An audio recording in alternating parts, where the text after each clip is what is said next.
All right, so this is the Tifgalop K8. I believe that some forums call it the K8 Max or the K8 Pro. It's basically the one with the biggest battery. I've gone through a multitude of scooters, starting with the what's it called, the 9bot by Segway. I've also gone through the Arabon T88, which is a pretty great scooter for the price. A friend of mine has the Cruiser Pro from what is the company over here? Circuiter, that's the name. So we're giving this review based on an experience of a lot of different styles, a lot of different formats, a lot of different strengths, and for the money. This particular version costs $1,500, or depending on the sale, it might be, $1,400 and change, but dollar for dollar, this happens to be the fiercest, most exceptional purchase that I could find out of any of them. I'm going to start off by explaining some of the functions. The primary thing that we could understand is that this particular transport system has a key lock system. The key lock system operates on and off. So if you were to go into a store, basically, you could just put the kickstand down, turn the key, walk in. I mean, there might be some situations where you might want to lock it up, but I think it's pretty cool. It's got a horn. I'm not really one who utilizes a horn very often, but it also has turning signals that people can see from the back if you want to turn left or right, which I thought was pretty cool. The headlights are pretty powerful. They have two settings, actually three: high beam, low beam, and then strobe. Now, if you have oncoming traffic or somebody who needs to be made aware that you're coming, or if they're like challenging you in a threatening way or some sort, I mean, these strobes are fantastic and they will blind somebody. Over and above that, we have here a voltmeter, which lets you know how much voltage you have. This particular version has two separate means by which to track how many miles you've done. And what I mean is you can set it for kilometers or miles per hour. And I, of course, use the United States version of miles per hour, and it pretty efficiently tracks your rate of speed. If you want the most accurate rate of speed, of course, you'll go on like 360 or one of the apps that you can use to track your movement. It will tell you exactly how fast you go. I've gotten this particular piece of equipment up to 49 miles an hour. I weigh 225 pounds and I carry at least 25 pounds worth of gear on a backpack.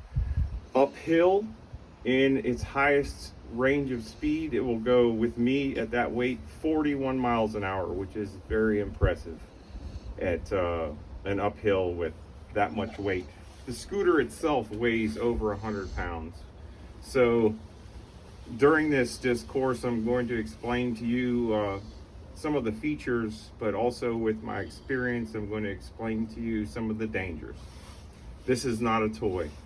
This is an adult scooter, and with the capabilities that it has, you really probably need to be careful. It has some settings, of course. You could set it to where a child could use it, or if you're inexperienced with these kind of devices, you could also set it to where you could transition step by step into mastering it.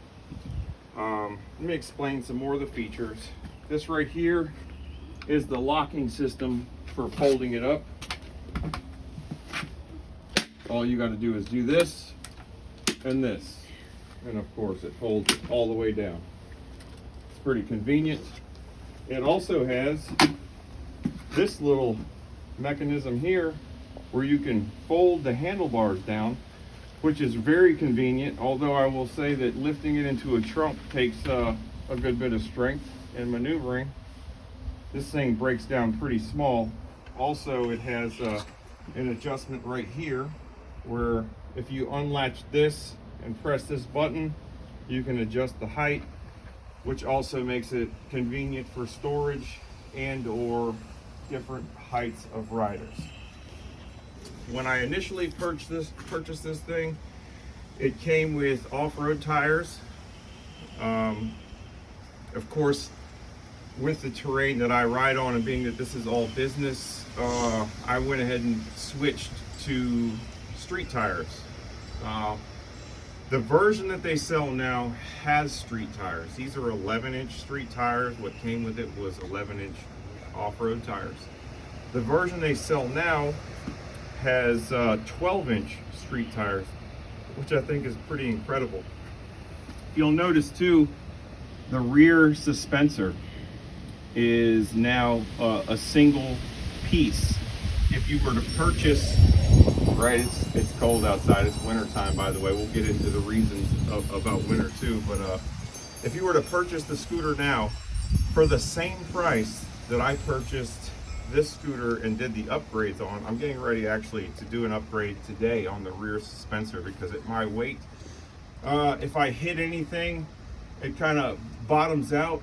But they have taken the initiative, the company has, to not only put on street tires, but now it has a dual suspension system in the rear, and it comes with it at the same price. So the upgrades that I'm making, they actually, the customer service is fantastic. Let me say that too. The company might originate out of China, but they have incredible customer service. And that's very important, especially, you know, when you're dealing with multiple components, an electrical piece, being able to contact somebody and actually get help. I thought that was incredible. The other versions of scooters that I've had, the customer service wasn't so great. So let's see here. We've talked about the rear suspensor, the headlights themselves, the casings are a little bit lightweight. They don't really rattle around, but I did have to take them apart and tighten the components in order to make it more solid. People have complained on reviews about the horn wires sticking out like this. It's something that you could use electrical tape on to cover up better if you wanted, but really it's not in a place where you could super easily damage it unless you were careless. The braking system is incredible.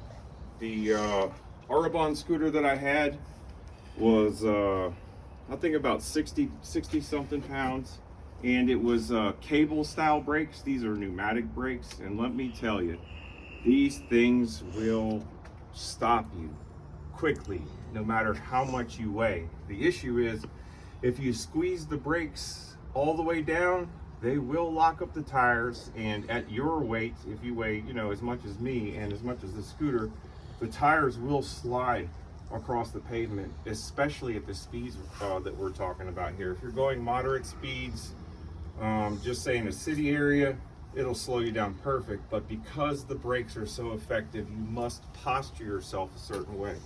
The posture basically is like this. You want to bend your legs and get in a down position like that, because if you don't, you will go over the handlebars or you will lose control. The other thing I can tell you is that at the rate of speed that this thing goes, is capable of, you always need to be careful, even at the lowest speeds, not to try to drive it with one hand, like play with a cell phone, smoke a cigarette, do anything like that. If you take your hand off of it, you're most likely going to crash. I've had a couple of close calls, but you know, operator error. You know, you need to be super mindful. And I guess what, you know, part of this review is going to be about how it runs. I'm going to show you how it runs, but the rest of it is to explain to people out there, you know, all the little things that perhaps that you won't find online. These little knobs here are for rear view mirrors. They are very sporty looking. I don't have them on right now because it's winter time. My jacket is big, I'm big, and no matter which way I position them, I just can't see behind me. I've always got like a backpack on or something like that. So temporarily I've taken them off, no big deal. But if you're a smaller frame, you know, it's a little bit more slender, or perhaps if you use the seat that comes with it, you don't see the seat here because this is all business, and I'm all business when it comes to riding scooters. So I will say that me in a sitting down position is not going to happen, because at the clips of speed that I like to go and the way I like to drive it, I'd like to be in a position where I can, you know, perhaps jump off if there was something that came up, and or, you know, just defend myself physically. I will state again that I've read all the reviews. There was 256 reviews at the time that I purchased this scooter, which was less than 2 months ago. And there was many reports about people who had torn ligaments, broken bones, ended up in a ditch, had to go to the hospital because, yes, this thing is that powerful. So the disclaimers are out there. You can read all about it. The discs on the side of the scooter here, I don't know if you can see it in this position. Go ahead and walk around. The discs are excellent. The brake pads themselves, I have put them through hell, and they are still working the first set. It comes with a total of 2 extra sets. Now, it has 2 charging ports on this side too. The charging ports themselves come with 2 separate chargers. So this thing charges pretty fast. It can go from, I don't know, completely dead to full in perhaps like 6 hours, I think. And if you just ride it around, you know, burn some of the energy off, and you want to hook it up and charge it real fast, within a couple of hours it will be fully charged. There is one thing down here that I've heard somebody complain about, and I can understand that. The wire for the rear motor is tucked right along this part of this, I don't know how to call it, fork, rear tire fork. In the event that you were going to try to hop over some curbs or do anything like that, if you caught it at just the wrong angle, it could be devastating. And although the company is good about, you know, customer service, operator error or clumsiness is probably not going to get you anywhere with them. So be mindful. There's probably a couple things you can do to protect that wire. I'm at some point here in the near future going to put some type of metal plate over it just to fix it myself. But you know, these little improvements are unnecessary if you're not going to be hopping curbs and going off-road. But in the event that you're planning on going off-road and using off-road tires, you need to be super mindful of that cable down there. It would be devastating if you lost your rear motor. I don't know that even a dual motor mode, it has a mode setting for each individual motor. So basically what you can do is, if you want to go low speed, I'll show you here. Right here is the gear system. So first gear, you can go single motor or dual motor just by pressing this. Second gear, single motor or dual motor just by going like this. And then of course the fastest and most zippy, snappy gear is third, dual motor, like this. So I'll explain to you that in second gear and dual motor mode, it is very snappy. I mean, it jerks. And if you weigh less than me, you know, good luck. If you think you're just gonna squeeze this trigger and everything's gonna be cool. It's pretty fast. It snaps hard. So you need to be mindful too, if you step off the scooter and the power is on, and you press this trigger for any reason, it will jump. It'll jump from underneath you. So when I handle it, like say walking it up the hill into the driveway, I put it on Eco Turbo, which basically is like a governor or a restrainer, and it takes away like 90% of the power. So the front suspension, most excellent. The rear suspension, even though I'm going to upgrade it on this one, the company's already done all the hard work. So if you're looking for a new scooter, this right here at the price we're talking about, up to 50 miles an hour, and I think I've gotten it up to 53 miles an hour going downhill. It is equivalent in my mind to almost the top rated scooter. From what I know, the Wolf King Pro is about $3,000, and it only goes, you know, a few miles per hour faster. I think they rated it 70, so perhaps, you know, you might get it up to 70. But the issue here is this one at my weight constantly goes 49 miles an hour. The other thing we need to talk about is the battery power.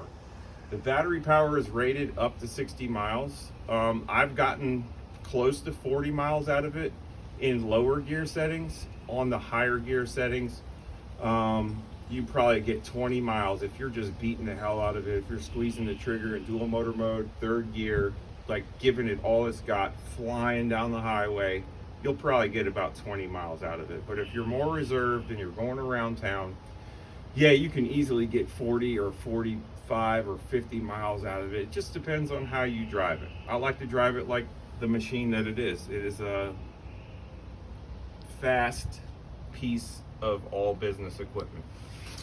So in wintertime, it is wintertime now, if you store it outside, the battery will react to that storing in the cold. The batteries do not work the same in any e-scooter if they're subjected to freezing temperatures, very low temperatures. You're not going to get as long of a travel distance. It doesn't really affect the power as much, especially, you know, out of the gate. But at the end of the day, yeah, be mindful of that. Take it inside. If you want the battery to charge right, let it be, you know, at a room temperature, and don't store it outside. If you store it outside, you know what you're going to get.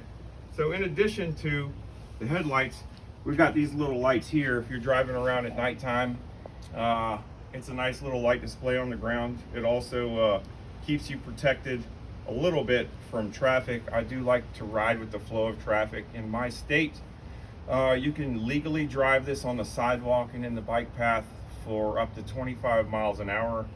It doesn't distinguish that you can't go with the flow of traffic off the sidewalk or off the bicycle path. So I do that.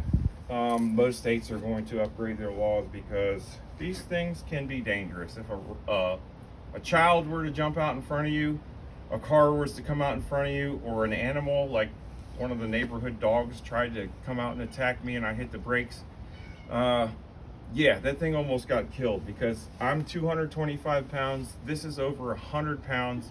And regardless of how good the brakes work, this is all metal. When I tell you it is heavy,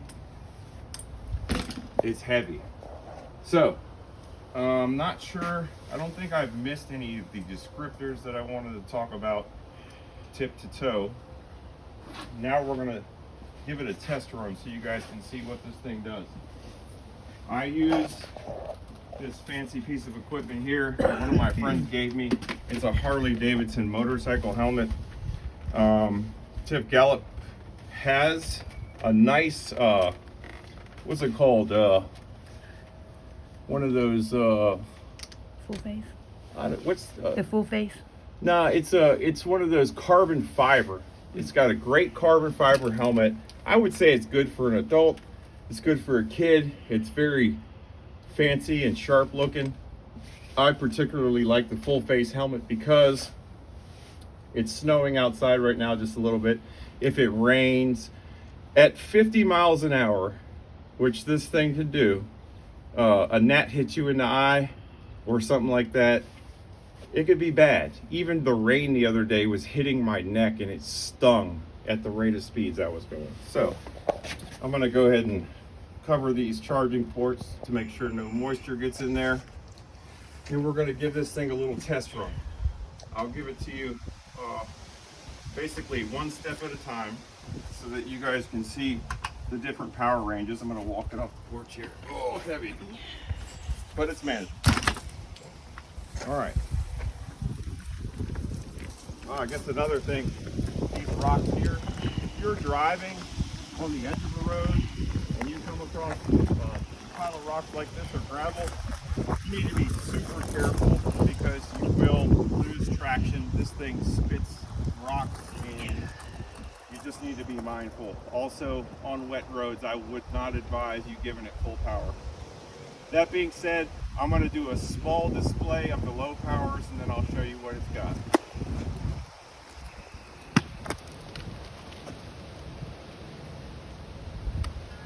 I'm going to start off in single motor on each of these modes and then dual motor.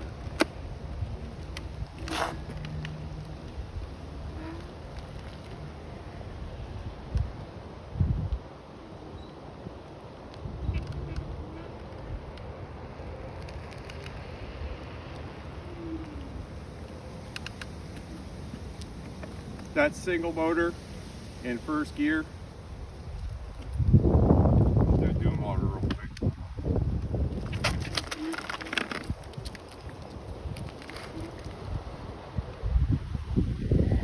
That's just first gear. See how the tire pulls off the ground? That's first gear dual motor. Second gear single motor.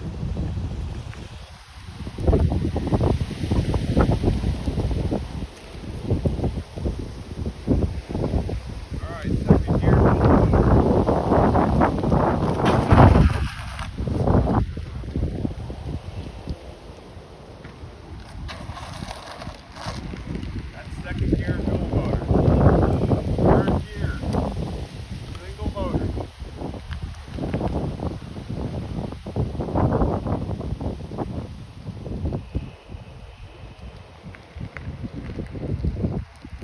And the coupe de gras. Third gear dual motor. I'm gonna give you what I got.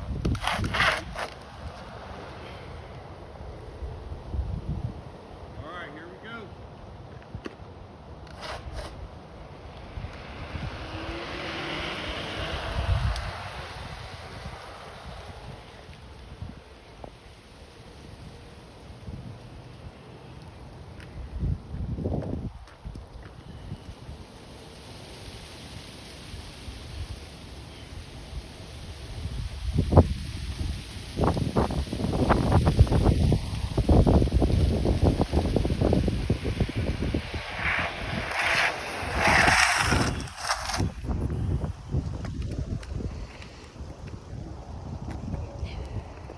As you can see, this thing is all business. I love this thing. I gave it a name, Sky Riley. Perhaps you'll name yours. But the main thing is, this is the best buy for the money. It's sturdy, it's reliable, it's fast. It's an amazing piece of equipment. Dollar for dollar, I don't think that you can find a better deal. And customer service is great. I hope you guys enjoy it. This won't be the first video I'll post, but this will be the first of many. Thanks for your time.